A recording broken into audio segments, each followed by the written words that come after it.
আসসালামু আলাইকুম বিউটিফুল আপু ভাইয়া, কি অবস্থা আপনাদের? একটা জিনিসও যদি একদম সবকিছুর সমাধান পাওয়া যায় তো কেন ইউজ করবেন না? সেটা কি অবশ্যই জানতে হবে। সেটা হচ্ছে ডক্টর এলথিয়া 345 ক্রিমটা। এটা এটা হচ্ছে ড্যামেজ স্কিনের জন্য ভালো।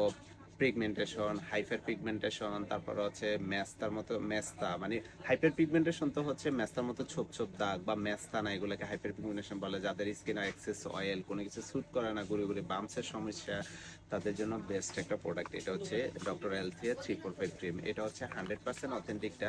এটা আপনার যাদের স্কিনে কোনো কিছু স্যুট করে না, স্কিন লাল হয়ে যায়, ইরিটেশন হয়, তারপরে রোদ্রে গেলে স্কিনটা লাল হয়ে যায়, তারপর হচ্ছে কোনো কিছু দিলে দেখা যায় যে ডে বাই ডে আপনার স্কিনটা কালো হয়ে যায়, মেস্তার মতো ছোপ ছোপ দাগ, সব কিছুর জন্য বেস্ট সমাধান হচ্ছে এটা 345 ডক্টর। এটা অবশ্যই অথেন্টিকটা দেখে নেবেন। এটার উপাদান দেখবেন, মেন উপাদান হচ্ছে স্যারামাইড এনপি, তারপর হচ্ছে প্যান্থোনিয়ল, তারপর হচ্ছে নাইসিনামাইড, তারপর হচ্ছে ট্রিট্রিলিফেট। এগুলো হচ্ছে সবগুলো বেস্ট প্রোডাক্ট, মানে যেগুলো হচ্ছে স্কিনের জন্য খুবই ভালো সেফ। যেমন নাইসিনামাইড স্কিনটা গ্লো এর কাজও করে, অতিরিক্ত তেল শোষণ করে। তারপরে স্যারামাইড স্কিনে হচ্ছে আপনার যে আর্দ্রতাটা ধরে রাখে, যে অনেক স্কিন ড্রাইও হবে না, তারপর অয়েলিও হবে না।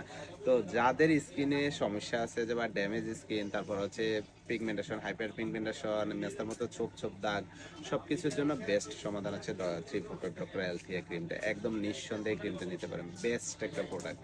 100% অথেন্টিকটা দেখে নেবেন। অথেন্টিকটা এখানে একদম খোদাই করে এক্সপায়ার ডেটটা লেখা থাকবে, আর এখানে থাকবে একটা লোগো, যেটা ডুপ্লিকেটটা সেটা অনেকগুলো লোগো থাকে। তো অবশ্যই অরিজিনালটা দেখে নেবেন।